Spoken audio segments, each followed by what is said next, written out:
अस्सलाम वालेकुम आदाब, मैं money Fatima. Asian TV news में आप सभी का इस्तकबाल है। आइए देखते हैं 8 फरवरी की स्पीड न्यूज़।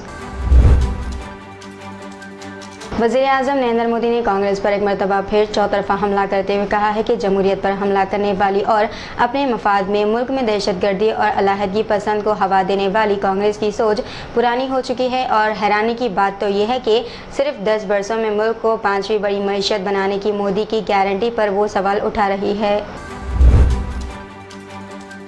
इंसानी हकूक़ की तंजीम एमनेस्टी इंटरनेशनल ने आज कहा है कि JCB, बुलडोज़र और दीगर मशीनों के ज़रिए मुसलमानों के घरों, कारोबारों और इबादत गाहों की वसी पैमाने पर गैर कानूनी मिसमारी को फौरी तौर पर रोकना चाहिए।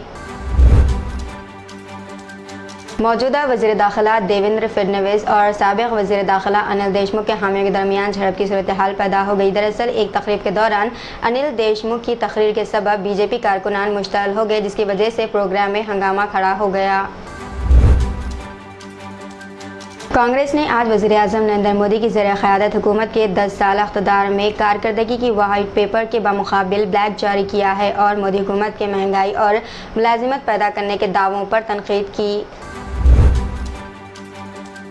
गाड़ी का धक्का लगने की मामूली वजह पर हुए तनाज़े में देसी पिस्तौल से फायरिंग करके एक 22 साला नौजवान की जान ले ली गई। ये सनसनीखेज़ वारदात तकरीबन 10 बजे अयूत महल के खलम चौक इलाके में पेश आया है। फायरिंग के बाद मौका पाकर मुलजिम फरार होने में कामयाब तो हो गया, लेकिन मुश्तअल हुजूम ने मुलजिम की मोटरसाइकिल को आग लगा दी। उत्तराखंड असेंबली ने यकसा सिविल कोड यानी कि UCC को तमाम तर मुखालिफतों, एतराज़ात और सेलेक्टेड कमेटी में भेजने के मुतालबात के दरमियान बिलाखिर मंजूरी दे दी है। सिविल कोड मंजूर करने वाली उत्तराखंड मुल्क की पहली रियासत बन गई। तेलंगाना में अराजियात के रिकॉर्ड से मुताल्लिक़ धरानी पोर्टल में नक़ाइस और मसाइल की निशानदही करने के लिए तश्कील दी गई माहिरीन की कमेटी के रुकन और किसान कांग्रेस के कौमी नायब सदर कोदंडा रेड्डी ने इंकशाफ किया है कि कमेटी जल्द ही वज़ीर आला रेवंत रेड्डी को एक अबूरी रिपोर्ट पेश करेगी। महाराष्ट्र कांग्रेस को आज उस वक्त बड़ा झटका लगा जब पार्टी के सीनियर रहनुमा और मुंबई के मज़ाफ़ात के ताकतवर मुस्लिम लीडर व साबिक़ वज़ीर बाबा ज़ियाउद्दीन सिद्दीकी ने जुमेरात को यहां पार्टी की बुनियादी रुकनियत से मुस्तफ़ी होने का ऐलान किया। सिद्दीकी, जो तकरीबन 48 सालों से पार्टी के वफ़ादार थे, इन्होंने अपने ओहदे से इस्तीफ़ा देने का ऐलान ट्विटर पर किया। हैदराबाद के जुबली हिल्स पुलिस स्टेशन के हदूद के यूसुफगढ़ इलाके में नागर कर्नूल ज़िले के BJP लीडर S रामू का कत्ल कर दिया गया। कल शब तकरीबन 11 बजे 10 नामालूम अफराद यूसुफगढ़ के LN नगर में वाक़ई इमारत की 5वीं मंजिल पर पहुंचे, जहां इन्होंने रामू पर हलाकत ख़ैज़ हथियारों से हमला करते हुए इनका कत्ल कर दिया। बादअज़ा हमलावर वहां से फ़रार हो गए। खर्च के बोझ से तंग आकर एक ऑटो ड्राइवर ने मायूसी के आलम में कीड़े मार दवा पीकर खुदकुशी कर लिया। वाक़या तेलंगाना के करीमनगर ज़िले में पेश आया। इस ड्राइवर की शनाख्त 44 साला B करुणाकर के तौर पर की गई है। पुलिस मुताबिक करुणाकर ने मार्केट में ये इंतहाई इक़दाम किया और अपनी बीवी पवानी को फ़ोन के ज़रिए इस बात की इत्तला दी। साबिक़ मरकज़ी वज़ीर व कांग्रेस के सीनियर लीडर सलमान खुर्शीद की बीवी लुइस खुर्शीद समेत 2 अफराद के खिलाफ गिरफ्तारी वारंट जारी किया गया है। कई समन जारी होने पर दोनों मुलज़िमीन अदालत में पेश नहीं हुए और जमानत भी नहीं कराई, जिसके बाद शाम स्पेशल MP MLA कोर्ट ने वारंट जारी करके 16 फरवरी की तारीख तय की है।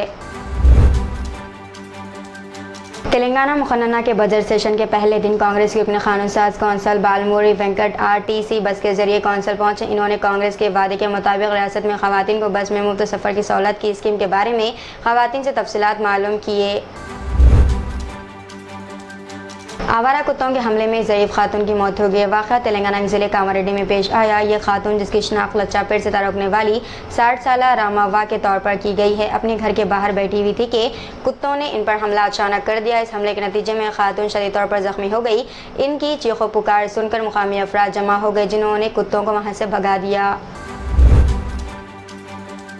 बैरूनी ममालिक में हिंदुस्तानी तलबा पर हमलों और कत्ल की वारदातों में इजाफे के खिलाफ हैदराबाद सेंट्रल यूनिवर्सिटी में NSUI की जानिब से अनोखा एहतजाज किया गया। NSUI से तारुकने वाले तलबा ने दरख्त की शाखों पर प्ले कार्ड्स बांध कर ये अनोखा एहतजाज किया। दरख्तों पर रोशनियाँ भी की गई ताकि ये प्ले कार्ड्स वाज़े तौर पर नजर आएँ।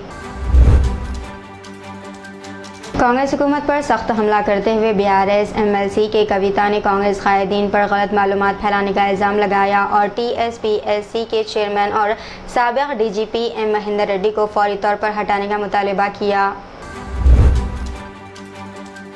तेलंगाना के चीफ मिनिस्टर रेवंत रेड्डी ने 30 लाख नौजवानों से जिनके पास मुलाजिमत नहीं है इम्तिहानात की तैयारी शुरू करने की अपील की है। इनका कहना है कि रियासती हुकूमत मुख्तलिफ मुलाजिमतों के लिए लोगों को भर्ती करने के लिए तैयार हो रही है।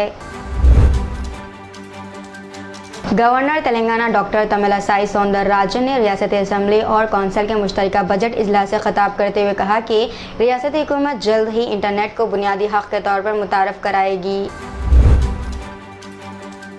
मुफ्ती सलमान अजहरी को मिली बेल। जूनागढ़ की अदालत से सलमान अजहरी को बड़ी राहत, जिसके बाद दूसरा केस भी है दर्ज। सलमान अजहरी फिर बूच के अंदर, जिसके ताल्लुक से सलमान अजहरी अब बूच कोर्ट में भी हाजिर होंगे दूसरे केस के सिलसिले में। तेलंगाना में आइंदा लोकसभा इंतखाबात से पहले एक सर्वे में कांग्रेस, भारत राष्ट्र समिति, भारतीय जनता पार्टी और ऑल इंडिया मजलिस इत्तेहादुल मुस्लिमीन के सीट शेयर के हवाले से पेशन गोई की गई है। तकरीबन 15.21 करोड़ खवातीन ने 9 दिसंबर 2023 से 6 फरवरी 2024 के दरमियान तेलंगाना हुकूमत की सरकारी Telangana state road transport corporation की बसों में मुफ्त सफ़र की स्कीम का इस्तेमाल किया। टीएसआरटीसी ने कहा है कि खवातीन ने इस स्कीम से फ़ायदा उठाकर तकरीबन 535 करोड़ रुपये बचाए हैं।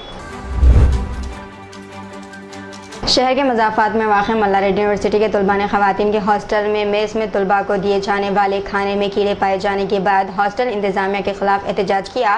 तलबा मल्ला रेड्डी यूनिवर्सिटी में सम्मा गुड़े के मेस में जमा हुए और इंसाफ का मुतालबा करते हुए नारे लगाए।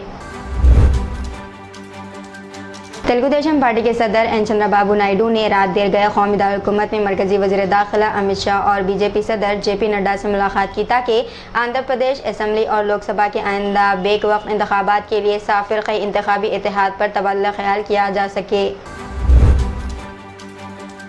गोशामहल के BJP MLA T Raja Singh ने जुमेरात 8 फरवरी यानी कि आज कहा है कि वो लोकसभा इलेक्शन लड़ने के ख्वाहिशमंद नहीं हैं और इनकी तवज्जो हिंदू राष्ट्र के क़याम पर काम करने पर है।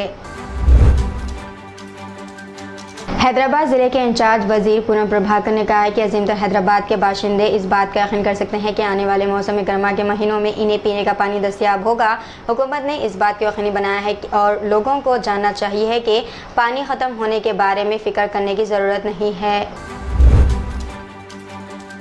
तेलंगाना असम्बली की बिजनेस एडवाइजरी कमेटी यानी कि बीएसी की मीटिंग जो जुमेरात 8 फरवरी यानी कि आज हुई, ये नतीजा अख्ज़ किया है कि रियासत का बजट डिप्टी चीफ मिनिस्टर और वज़ीर फाइनेंस मल्लू भट्टी विक्रमार्का हफ्ता यानी कि 10 फरवरी को पेश करेंगे।